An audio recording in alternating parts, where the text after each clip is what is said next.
दोस्तों, आज हम बात करने वाले हैं डिफरेंस इन ओपनिंग बैलेंसेस की।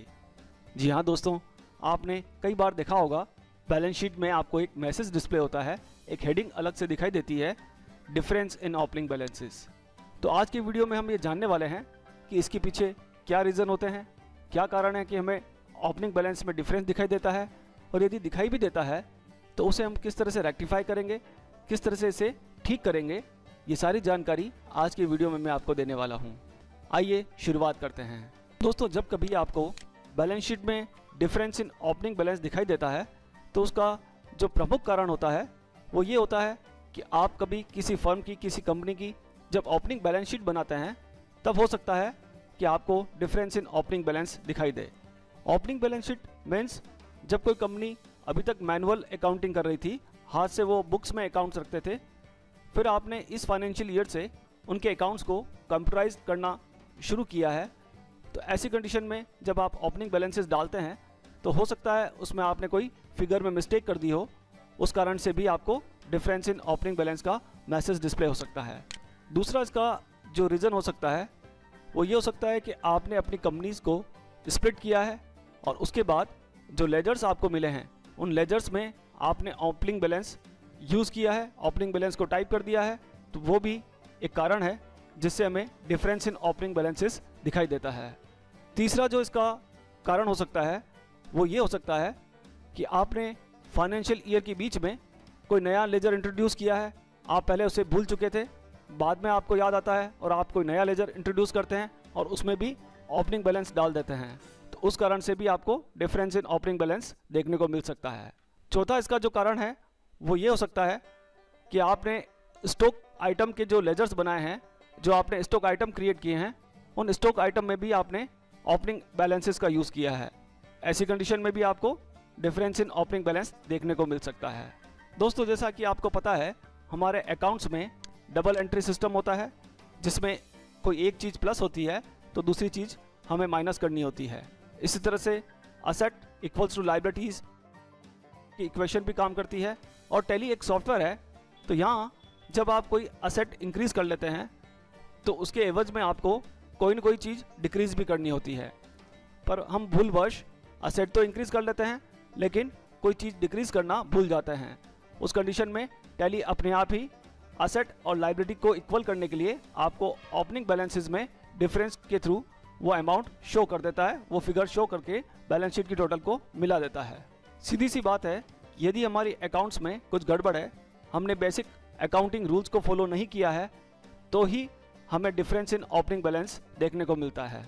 सपोज ये जो डिफरेंस आपको देखने को मिल रहा है, डिफरेंस इन ओपनिंग बैलेंस 50,000, इसके पीछे क्या रीज़न है वो हम देख लेते हैं।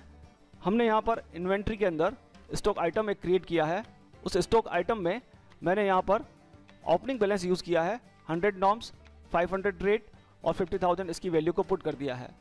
अब जैसा कि आपको पता है स्टॉक हमारा असेट होता है और इसकी वैल्यू ऑलवेज DR होती है, तो हमने इस अमाउंट को ओपनिंग बैलेंस के थ्रू यहाँ डाल तो दिया है, लेकिन अकाउंटिंग रूल के अकॉर्डिंग हमने इसकी एंट्री पोस्ट नहीं की है। यानी ये अमाउंट जो था उसे DR तो कर लिया है, लेकिन इसके अगेंस्ट में कोई चीज़ हमने CR नहीं की है। या तो हमें कोई पार्टी CR करना था या फिर हमें कैश CR करना था, लेकिन हमने CR कुछ नहीं किया है, डेबिट बैलेंस बढ़ा दिया है। डेबिट बैलेंस बढ़ाने से जब हम बैलेंस शीट में देखते हैं इस डिफरेंस को, तो आप देखिएगा असेट में हमारा स्टॉक बढ़ा दिया हमने 50,000 से। अब असेट साइड की टोटल यहाँ पर इंक्रीज़ हो गई है, तो टैली ने 50,000 का जो डिफरेंस आ रहा है असेट साइड की टोटल में, उसे मिलाने के लिए आपको लायबिलिटीज साइड में डिफरेंस शो कर दिया है ताकि बैलेंस शीट की टोटल इक्वल हो जाए। दोस्तों, ये डिफरेंस आपको असेट साइड में भी दिखाई दे सकता है। सपोज आपने किसी लेजर के अंदर, जैसे हमारे यहाँ कोई लेजर है कमीशन रिसीव्ड, और हमने यहाँ पर उसे 1 लाख रुपीज़ से क्रेडिट कर दिया है। कमीशन रिसीव्ड हमारा इनडायरेक्ट इनकम है और इनकम ऑलवेज CR होती है, तो ये यहाँ पर आपको CR पहले से दिखाई दे रहा है।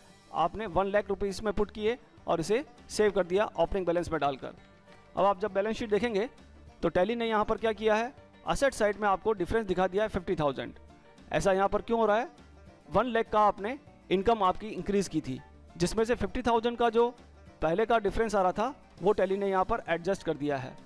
लेकिन जो 50,000 का और डिफरेंस बच रहा था उसे टैली ने असेट साइड में शो कर दिया है, क्योंकि अभी आपने CR बैलेंस यहाँ पर इंक्रीज किया था और DR बैलेंस को इंक्रीज नहीं किया था।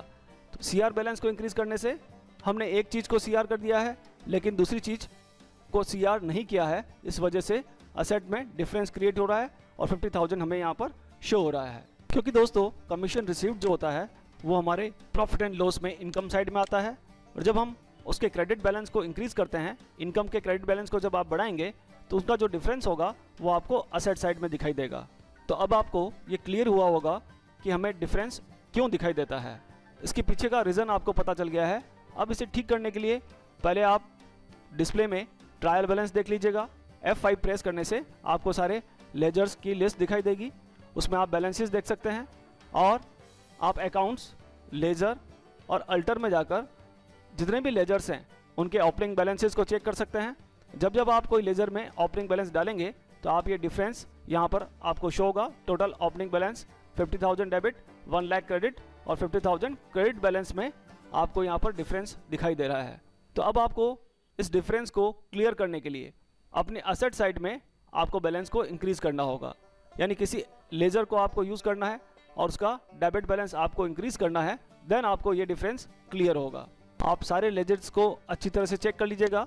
हो सकता है आपने कोई फिगर में मिस्टेक कर दी हो, इसलिए ये आपको ओपनिंग बैलेंस में डिफरेंस दिखाई दे रहा है। अदरवाइज़ यदि आप फर्स्ट टाइम पर किसी बिजनेस की ओपनिंग बैलेंस शीट तैयार कर रहे हैं तो आप किसी भी लेजर के असेट साइड में या क्रेडिट साइड में बैलेंसेस को रेक्टिफाई कर सकते हैं, चेंज कर सकते हैं। लेकिन यदि आपने पहले से जो अकाउंटिंग चल रही है और आपने अपनी बैलेंस शीट ITR के थ्रू डिपार्टमेंट में सबमिट कर रखी है तो फिर आपको बहुत सावधानी पूर्वक अपने लेजर के बैलेंसेस को चेंज करना होता है। या तो आप कोई नया लेजर क्रिएट कर लीजिए और उसमें आप बैलेंस को इंक्रीज या डिक्रीज करते हुए अपने डिफरेंस को क्लियर कर दीजिए। अब मैं यहाँ पर एक नया लेजर क्रिएट कर रहा हूँ। सपोज़ हमारे पास पहले प्रिंटर नहीं था, हमारी बुक्स में नहीं था, मैंने एक नया लेजर क्रिएट किया और प्रिंटर को मैंने फिक्स असेट में डाला और उसका ओपनिंग बैलेंस यहाँ पर मैं पुट करने वाला हूँ 50,000। जस्ट आपको समझाने के लिए एजुकेशन पॉइंट ऑफ व्यू से मैं आपको ये बता रहा हूँ। 50,000 मैंने असेट साइड में इंक्रीज़ कर दिया है। आप ऊपर देख रहे होंगे टोटल ओपनिंग बैलेंस DR और CR का मिल चुका है और हमारा डिफरेंस यहाँ पर क्लियर हो गया है। अब हमें अपनी बैलेंस शीट में जाना है और देखना है वहाँ पर अब आपको कोई भी डिफरेंस यहाँ पर शो नहीं होगा। तो दोस्तों इस तरह से आप अपनी बैलेंस शीट में दिखाई देने वाले ओपनिंग बैलेंसेस को क्लियर कर सकते हैं और ये जान सकते हैं कि हमें ओपनिंग बैलेंस में डिफरेंस क्यों शो हो रहा है।